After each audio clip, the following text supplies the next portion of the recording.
খুলনায় আজ থেকে শুরু হয়েছে শহীদ জিয়া স্মৃতি ৮ দলীয় ফুটবল টুর্নামেন্ট।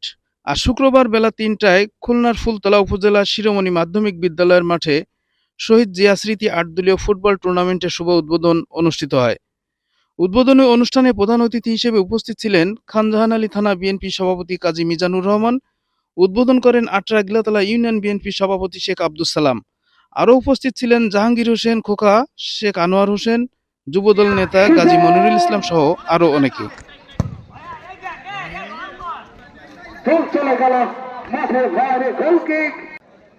আমরা আশা করি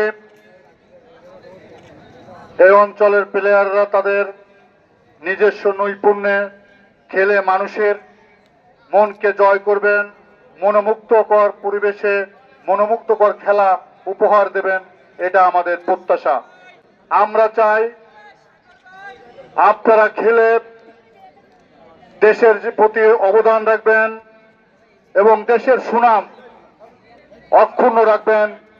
বাংলাদেশের ঐতিহ্য সারা পৃথিবীতে আপনারা ছড়িয়ে দেবেন। আমরা প্রত্যাশা রাখি খেলাটি সুন্দরভাবে দর্শক উপভোগ করবে।